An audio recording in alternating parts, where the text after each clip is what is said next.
So hello dear student, मैं हूं चंदन और फिर से आपके बीच हाजिर हूं। सो हम पढ़ रहे थे डॉट प्रोडक्ट। डॉट प्रोडक्ट में हमने देखा था कि किसी भी दो वेक्टर का डॉट प्रोडक्ट हमेशा एक स्केलर क्वांटिटी देता है। Very good. और मान लीजिए हमारे पास अगर दो वेक्टर है, vector A and vector B, and if you want to calculate its dot product then we have to write A dot B, और ये मिलता है भैया mod of A into mod of B into cos theta. And what is theta? Theta is the angle between A and B. Very good, बहुत बढ़िया, बहुत बहुत बात समझ में आ गया। यहां से हम और क्या क्या निकाल सकते हैं? यहां से हम थीटा निकाल सकते हैं। कैसे निकाल सकते हैं? थीटा इक्वल्स टू हम लिख सकते हैं, और cos theta you can write cos theta equals to you can write A dot B divided by mod of A into mod of B. Very good, it's so simple. Understood ना? ये बहुत ही simple है my dear. यानी किसी भी दो vector, अगर कोई भी दो वेक्टर गिवन है तो आप उनके बीच का एंगल भी निकाल सकते हो यूजिंग दीज फॉर्मूला। ठीक है, चलिए थोड़ा आगे बढ़ते हैं और धीरे धीरे सिलेबस को आगे बढ़ाते हैं। आओ, जैसे आज एक क्वेश्चन करते हैं पहले, और फिर मान लीजिए एक क्वेश्चन है माय डियर, सिंपल सा क्वेश्चन। लो देखो, we have given two vectors, vector A and vector B. You have to find the angle between them. इनके बीच में आपको एंगल बताना है, angle. Okay, so let's suppose this vector is given, चलिए भैया, I cap plus J cap, and vector B is given, let's suppose K cap. You have to tell me the angle between vector A and vector B. Sorry, let's suppose ये given है भैया J cap. आपको बताना है angle between vector A and vector B. बहुत simple सवाल। Please video को pause करिए और खुद से करिए। आई होप आपने वीडियो को पॉज किया होगा और किया होगा। चलो और करते हैं। एंगल चाहिए ना, तो हम पहले निकालते हैं A dot B. A dot B क्या होता है भैया? ए डॉट बी होता है, इसमें कैसे निकालते हैं? आपको सिखाया था यूनिट वेक्टर वाला, I dot I one, J dot J one, के डॉट के one, and I dot J zero, J dot I zero, J dot के जीरो। अरे सिखाया था, बहुत बढ़िया। तो यूज करना है वही। और मैंने एक चीज ये भी बताया था कि एक्स कंपोनेंट को एक्स के साथ मल्टीप्लाई करो, वाई को वाई के साथ, जेड को जेड के साथ। यहाँ पे एक्स कितना है? कुछ नहीं है, मतलब जीरो है। इफ नथिंग इज गिवन तो जीरो आई कैप लिख सकते हैं, लिख सकते हैं ना, प्लस जीरो जेड कैप लिख सकते हैं। लिख सकते हो, आराम से लिख सकते हैं sir. Okay, so I can right here zero I cap plus zero Z के कैप, और यहां पे लिख सकते हो जीरो के कैप, लिख सकते हो।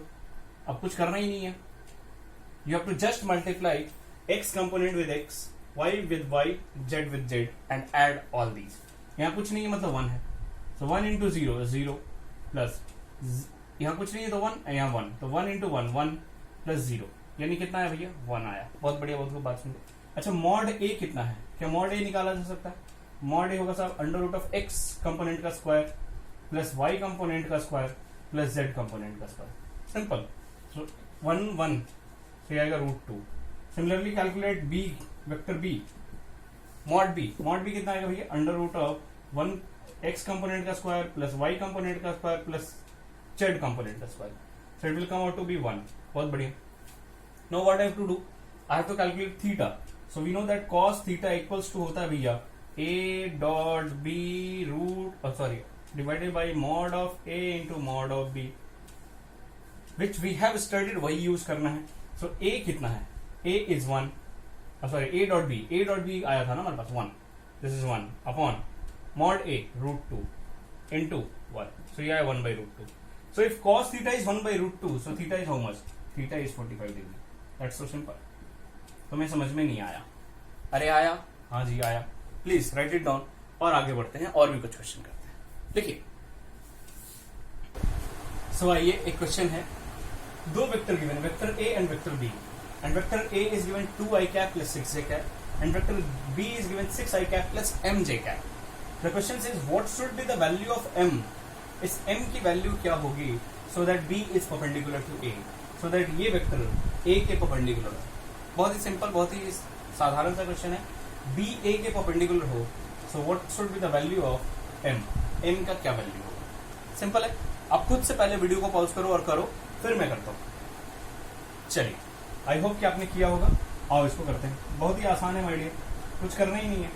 देखो, सो अगर a b के परपेंडिकुलर है और b a के परपेंडिकुलर है, बहुत बढ़िया, इसका मतलब a डॉट b कितना होगा? एक्चुअली a डॉट b होता है mod of a into mod of b into cos theta, और इन दोनों के बीच में अगर एंगल 90 है तो cos 90 कितना होता है 0। इसका मतलब दोनों का डॉट प्रोडक्ट क्या होगा 0। पहले भी पढ़ा कि दो ऑर्थोगोनल वेक्टर का डॉट प्रोडक्ट हमेशा 0 होता है, यानी हमें कुछ नहीं करना, a डॉट b करना, उसको इक्वेट करना है 0 से। So simple, so nothing, you have to just do a dot b equals to 0। अच्छा, ये 0 वेक्टर होगा कि 0 स्केलर? 0 स्केलर, वेरी गुड, क्योंकि दो वेक्टर का डॉट प्रोडक्ट हमेशा स्केलर होता है। आई सो x कंपोनेंट इंटू x, तो 2 इंटू 6 ये आएगा 12 प्लस 6 इंटू m, तो ये 6m, that should be equals to 0। Can't you find the value of m? बहुत ही सिंपल माइंड। सो m का वैल्यू कितना आया बताओ? यह ऐसा -12/6, दैट इक्वल्स टू -2 आंसर। बहुत ही साधारण सा और बहुत ही आसान। आई होप कि आप सबने किया है, बहुत बढ़िया। चलो आगे बढ़ते हैं, आइए।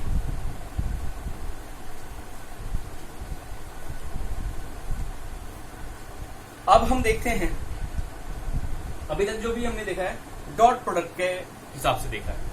अच्छा, डॉट प्रोडक्ट बेसिकली सिखाता क्या है, समझाता क्या है, इसका सिग्निफिकेंस क्या है, उस बात पे थोड़ा सा चर्चा करते हैं। आओ, मान लो हमारे पास दो वेक्टर है, vector A and vector B, और दोनों के बीच में एंगल है थीटा। मान लीजिए हमारे पास दो वेक्टर, वेक्टर ए, ये है वेक्टर ए भैया, और ये है वेक्टर बी, मान लो, और दोनों के बीच में एंगल कितना है थीटा।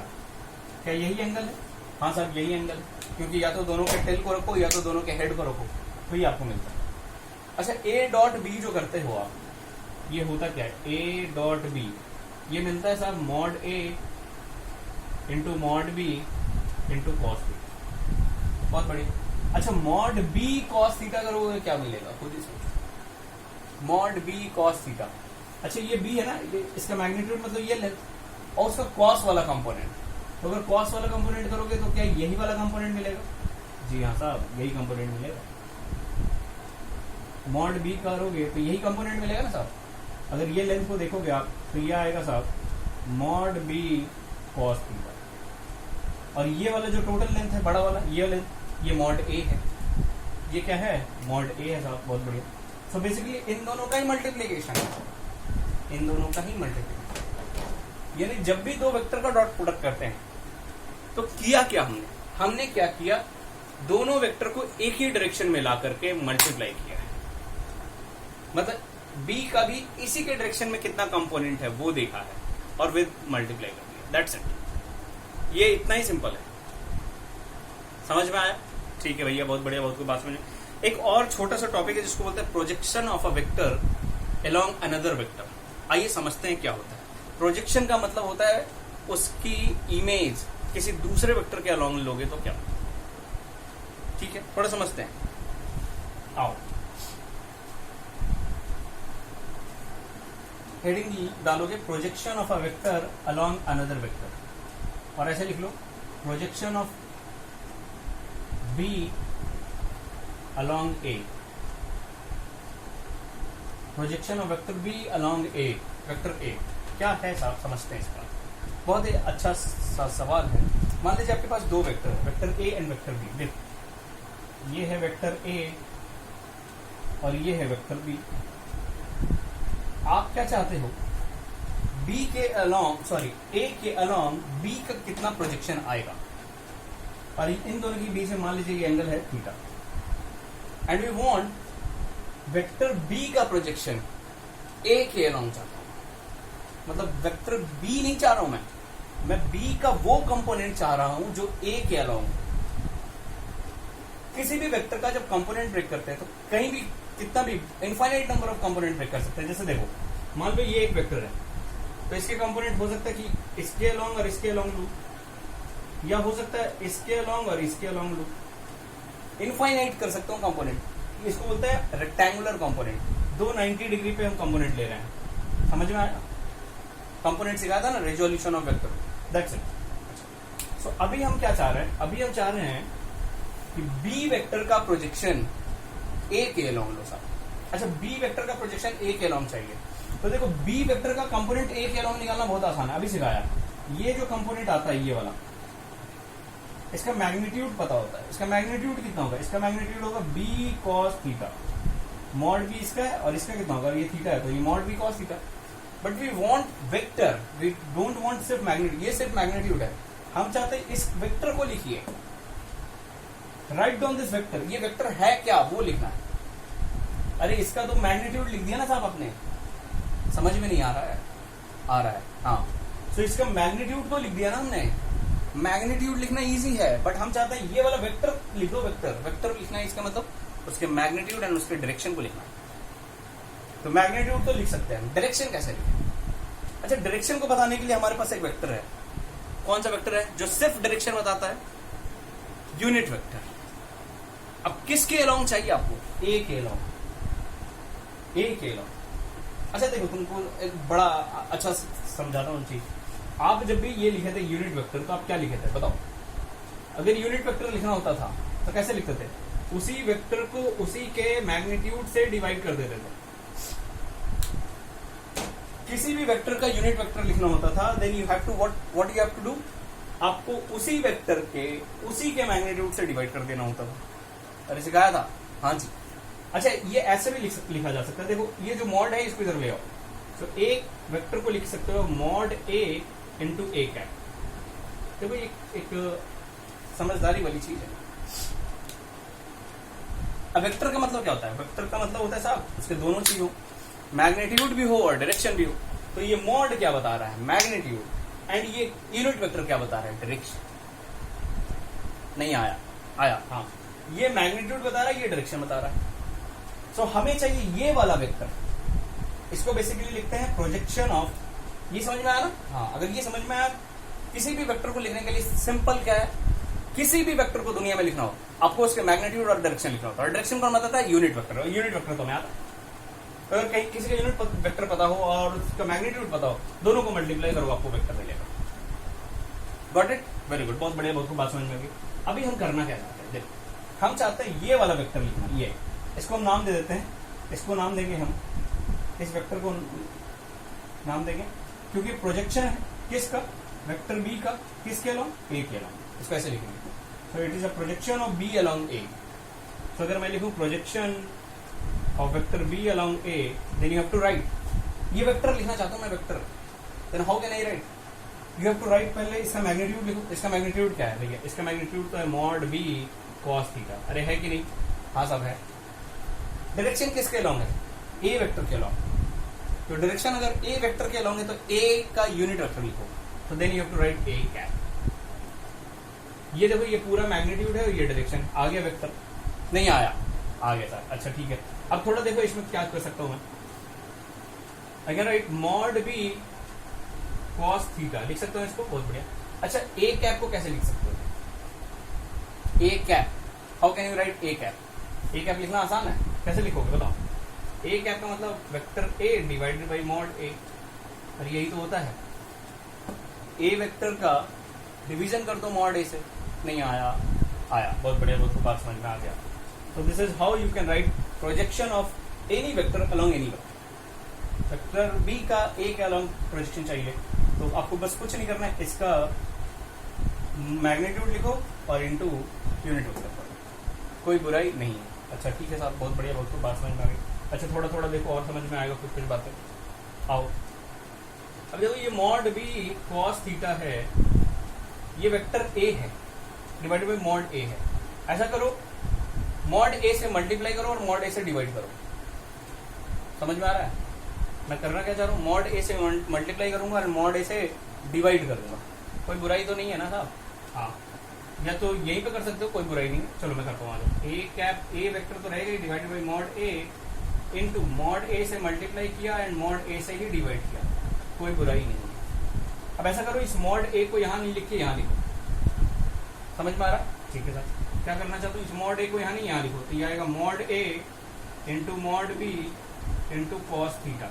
ये तो आएगा इंटू ये A vector divided by this, इसको ए कैप लिख सकते हो, है ना? तो A cap divided by mod A. अरे लिखा जा सकता है? हाँ साहब लिखा जा सकता है। बहुत बढ़िया, बहुत बात समझ में। तुम्हें आया ही नहीं? अरे आया नहीं? आया, आया सर, बहुत बढ़िया। और या तो आप ऐसे लिखो, वेक्टर के फॉर्म में लिखना है तो वेक्टर फॉर्म में लिखो। ये वेक्टर है तो ये वेक्टर रहेगा और ये ए कैप ए का, इसका मॉड ए का स्क्वायर हो जाएगा। क्लियर है? बहुत बढ़िया। अब ये है क्या? देखो, this is nothing but A dot B. ये है A dot B into A vector divide by mod A का स्क्वायर। क्लियर है? यानी आप प्रोजेक्शन को लिख सकते हो, एक इस पूरे को अगर लिखूं तो इसको लिखा जा सकता है A dot B into vector A divided by mod A का square. This is how you can write projection of any vector along other vector. Clear है? आज किसी भी वेक्टर का प्रोजेक्शन किसी अदर वेक्टर के अलोंग लिखा जा सकता है यूजिंग दिस फॉर्मूलाज। हालांकि इस फॉर्मूले को याद रखने की जरूरत नहीं है, आपको बस तरीका याद रखना है। तरीका क्या है कि आपको उसके अलोंग मैग्नीट्यूड निकालो और उसके अलोंग वाले डायरेक्शन और यूनिट वेक्टर से मल्टीप्लाई करो। That's it. क्लियर है? बहुत बढ़िया। प्लीज राइट इट डाउन और आगे बढ़ते हैं। सो आइए क्वेश्चन करते हैं, आसान से सवाल। आओ प्रोजेक्शन पे। क्वेश्चन क्या है? बोलता है find the projection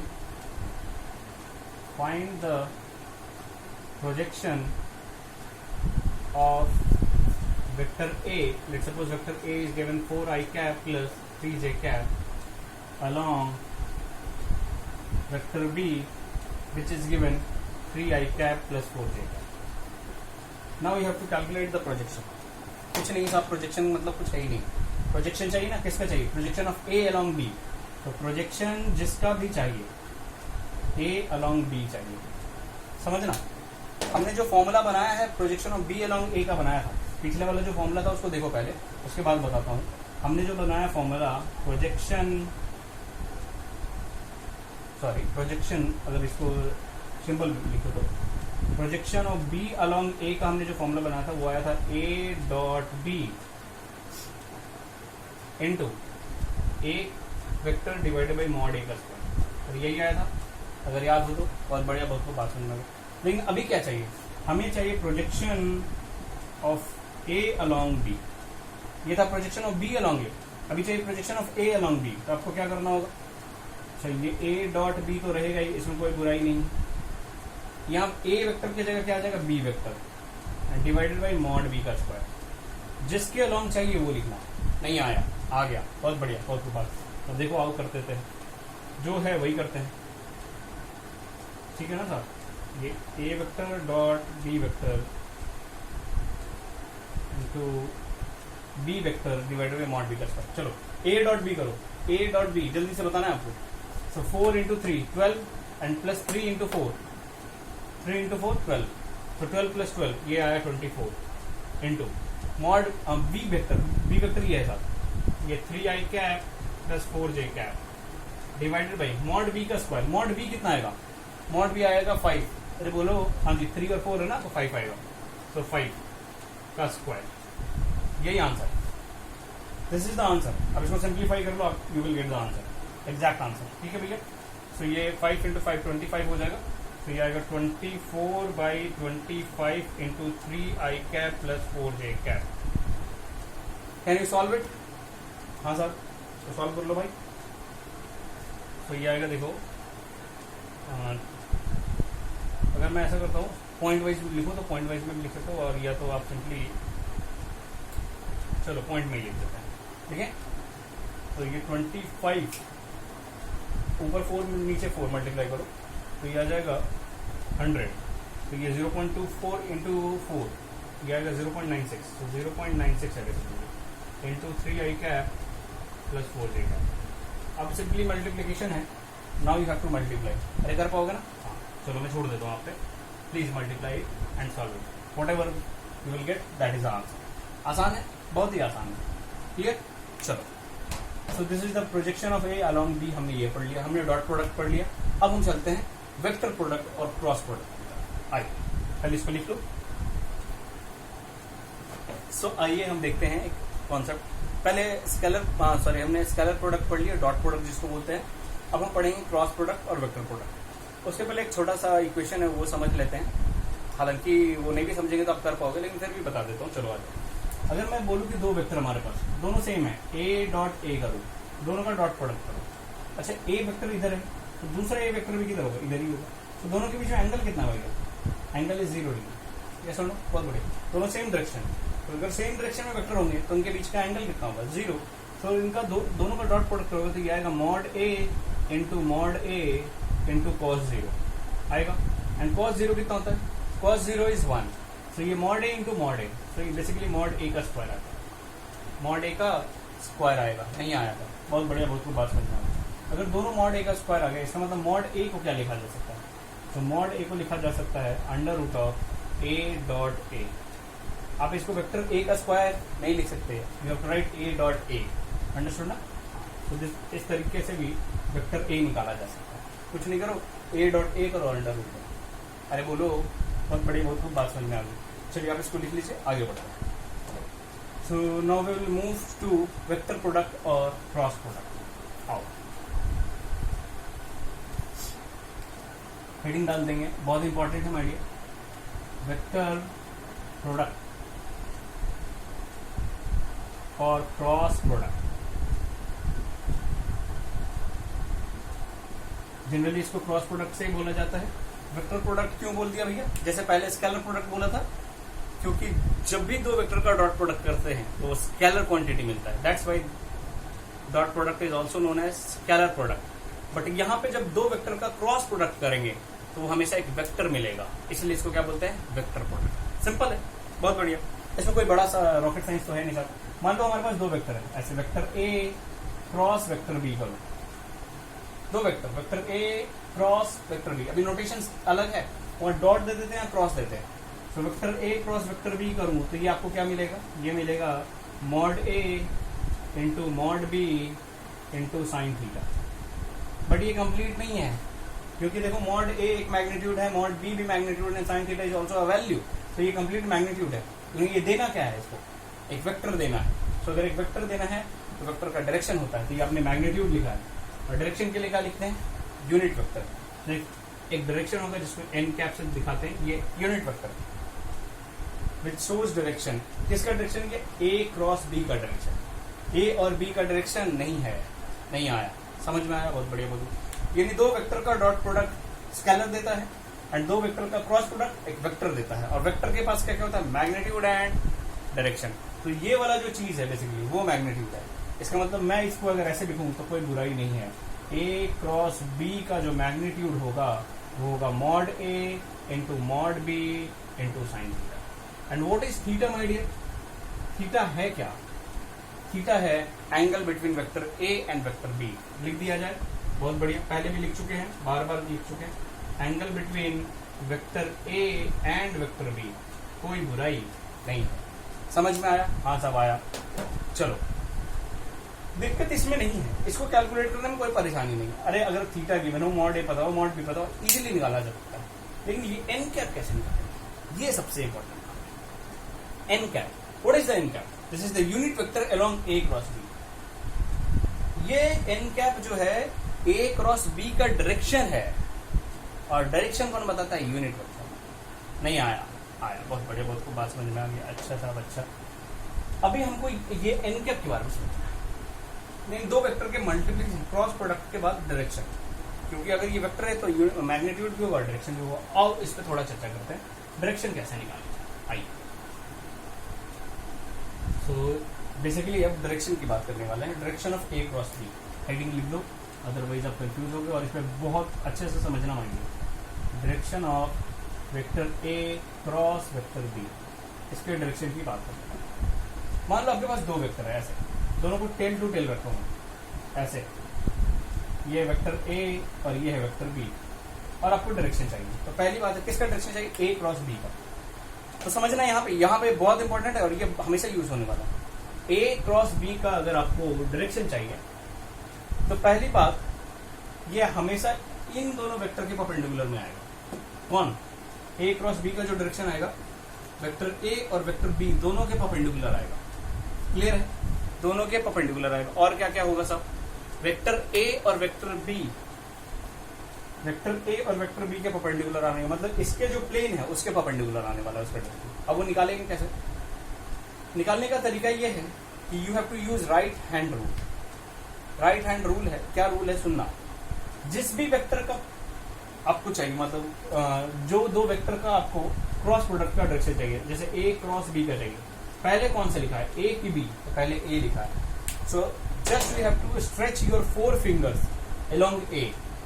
A vector के अलोंग 4 फिंगर को अपने दाहिने हाथ की, राइट हैंड की, हाँ भगवान ने आपको राइट हैंड दिया ना? हाँ साहब, नहीं दिया है तो फिर अलग बात है। अगर दिया है तो सुनो। तो अपने दाहिने हाथ की 4 फिंगर को वेक्टर ए के अलोंग रखो। किसके अलोंग रखो? ए के अलोंग। अब कोई ऐसे भी रख सकता है, कोई ऐसे भी रख सकता है, ठीक है ना? ऐसे भी रख सकते हैं और ऐसे भी रख सकते हैं। ए के अलोंग ही रखना है, 4 फिंगर को रख दिया। और बोलता है कि अगर 4 फिंगर को रखने के बाद वेक्टर बी की तरफ अपनी मुट्ठियों को, अपनी हथेलियों को मोड़ो। किसके तरफ? बी की तरफ। तो अगर मैं ऐसे रखूं तो देखो, अगर ऐसे मोड़ूंगा तो उसके उल्टे डायरेक्शन में जा रहा हूं। वेक्टर बी, ए से बी पे जाओ, कैसे जाओगे? ऐसे ही जाओगे ना? अच्छा, ऐसे भी जा सकते हैं, स्मॉलर एंगल के थ्रू जाना। अच्छा ठीक है, बहुत बढ़िया, बड़े एंगल के थ्रू नहीं, ऐसे ही जाओगे। तो आपको करना क्या है, आपके राइट हैंड के 4 फिंगर को ए के अलोंग रखना। ए कौन सा है? जो पहला वेक्टर है, ए के अलोंग रखना है और अपने कर्ल को बी के तरफ मोड़ना है। तो थंब बच जाएगा ना? बच गया ना? देखो, सो जो थंब का डायरेक्शन है basically that is the direction of A cross B. तो थंब का डायरेक्शन किधर बता रहा है? देखो, थंब का डायरेक्शन किधर है? इनवर्ड। सो ए क्रॉस बी का डायरेक्शन किधर है? इनवर्ड। नहीं आया? अरे आया ना, बहुत बढ़िया। तो this is the direction of A cross B. क्या क्लियर है? पक्का? चलो एक दो प्रैक्टिस करते हैं, आप खुद ही कुछ बताना। मान लो हमारे पास वेक्टर ए ये है, ये रहा वेक्टर ए, ये रहा वेक्टर बी। आपको बताना है ए क्रॉस बी का direction. Tell me the direction of A cross B. क्या यूज करना भैया? Right hand thumb rule. Right hand rule use करो। कैसे करेंगे भैया? देखो, कुछ नहीं। ए के अलोंग अपने 4 फिंगर्स रखो। ऐसे तो रख नहीं सकते ना, ऐसे ही रखना पड़ेगा, या तो ऐसे रखना पड़ेगा, व्हाटएवर। तो ये अगर मैं ऐसे रखूं और किधर की तरफ कर्ल करना है अपने फिंगर्स को कर्ल करना बी की तरफ। ऐसे करूंगा तो उल्टा हो जाएगा, यानी ऐसे ही रखना पड़ेगा। ये देखो कर्ल किया, या थंब का डायरेक्शन किधर है? बाहर की तरफ, यानी ए क्रॉस बी किधर है? आउटवर्ड। नहीं आया? आया, बहुत बढ़िया। So here the direction of A cross B is outward को दिखाने के लिए बताया था कि एक डॉट लिखो और सर्कल बनाओ, और इनवर्ड के लिए एक क्रॉस बनाओ और सर्कल बनाओ। So this is the direction of A cross B. तो मैं कुछ भी समझ में नहीं आया? अरे आया? अगर आया हो तो जल्दी जल्दी बताना। चलो कुछ और करते हैं, एक दो प्रैक्टिस और। आप इसको लिखते चल रहे हो ना? हाँ, क्योंकि मैं मिटाता चल रहा हूँ भाई साहब। फिर मिट गया तो पीछे वीडियो को रिवाइंड करो और फिर से लिखो। आइए देखो, हाँ, आपको बताना भैया, ये रहा वेक्टर ए, ये वेक्टर ए है, किधर की तरफ है? बाहर की तरफ। बहुत बढ़िया। और ये रहा वेक्टर बी, ये रहा वेक्टर बी, किधर की तरफ? Right word. आपको बताना है ए क्रॉस बी का डायरेक्शन। ए क्रॉस बी, ए किधर है? बाहर की तरफ। ए किधर है साहब? बाहर की तरफ। बाहर मतलब या तो ऐसे रख सकते हो या तो ऐसे रख सकते हो। और किसको कर्ल करना है? मुट्ठियों को, फिंगर्स के कर्ल करना है। किस डायरेक्शन में? बी के डायरेक्शन। तो अगर ऐसा रखूं तो देखो, हाँ, बी के डायरेक्शन कर्ल हो रहा है। तो देखो ए क्रॉस बी, थंब का डायरेक्शन। थंब का डायरेक्शन किधर है? अपवर्ड। ओहो। सो ए क्रॉस बी किधर है? A cross B is upward. तो मैं थोड़े समझ में आ रहा? अरे आया? चलो एक और प्रैक्टिस करते हैं, बस एक और। ये लास्ट है माय डियर, मैं बार बार प्रैक्टिस नहीं करूंगा। चलो भैया, बहुत बढ़िया सर, आप बता रहे हो तो। ये मान लो है वेक्टर ए, ये वेक्टर ए है, बहुत बढ़िया।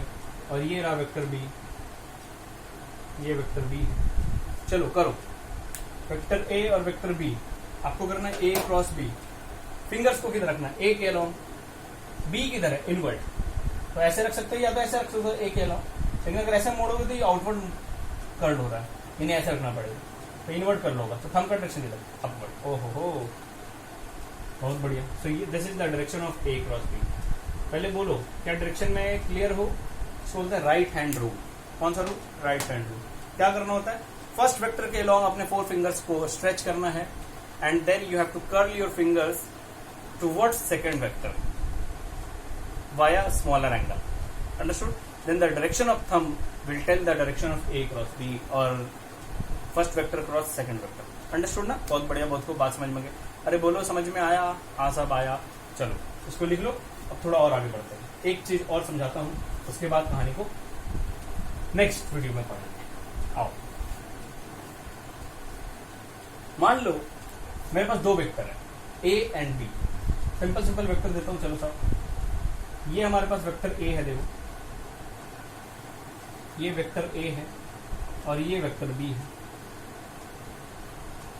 ये वेक्टर बी है, और ए क्रॉस बी करना है।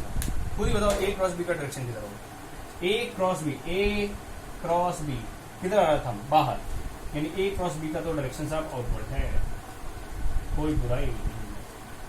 अच्छा सा, अगर कोई बोले बी क्रॉस ए करो, बी क्रॉस ए, तो जो पहले वेक्टर है उधर की तरफ फिंगर को स्ट्रेच करना, तो चलो पहले की तरफ बी की तरफ कर दिए और ए की तरफ मोड़ो, तो ऐसे तो मुड़ेगा नहीं साहब, यानी ऐसे रखना पड़ेगा, ऐसे।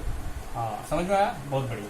तो जैसे ही ए की तरफ कर्ल करेंगे तो देखो थंब का डायरेक्शन किधर है, इनवर्ड, यानी अगर मैं बी क्रॉस ए करूं, अगर यहां लिख रहा हूं देखो बी क्रॉस ए, तो इनवर्ड नहीं आया, बहुत बढ़िया, बहुत बात समझ, यानी ए क्रॉस बी का डायरेक्शन बाहर है, बी क्रॉस ए का डायरेक्शन अंदर है, यानी दोनों का डायरेक्शन क्या जस्ट अपोजिट है, यानी ए क्रॉस बी और बी क्रॉस ए वाला जो दोनों वेक्टर है, क्या दोनों सेम है कि नेगेटिव है, नेगेटिव है एक दूसरे का क्या है, नेगेटिव है। समझ में आया, बहुत बढ़िया, बहुत खूब बात समझ में आ गई। अरे नहीं आया, हाँ सब आया। यानी अगर मैं लिखूं, देखो आओ क्या लिखता हूं, समझ में आ जाएगा। यानी अगर मैं लिखूं ए क्रॉस बी, तो इसको क्या लिख रहा था, इसको लिख रहा था मैं mod A into mod B into sine theta into N cap, अरे यही तो लिख रहा था। अगर मेरे से कोई पूछे भैया बी क्रॉस ए लिख दो, तो आप क्या लिखोगे, बी क्रॉस ए लिखोगे mod B mod A into sine theta, इसमें तो कोई दिक्कत है ही नहीं। ये वाला और ये वाला सेम है क्या अलग है, सेम है। इंटू एन कैप लिखोगे कि minus N cap, you should write minus N cap. नहीं आया, क्यों निगेटिव लगाया सर, क्योंकि उल्टा डायरेक्शन में नहीं आया। आया, इसका मतलब हमें एक चीज और समझ में आया कि ए क्रॉस बी करिए और बी क्रॉस ए करिए, तो ये दोनों एक दूसरे के नेगेटिव, तो माइनस साइन के साथ। लेकिन दोनों का मैग्नीट्यूड क्या है, दोनों का मैग्नीट्यूड इक्वल है, यानी ए क्रॉस बी का mod equals to B cross A का मॉड। अंडरस्टूड ना, बहुत बढ़िया, बहुत खूब बात समझ में आ गई। आप इसको लिख लो और मिलते हैं नेक्स्ट वीडियो में। So thank you for today, ठीक है।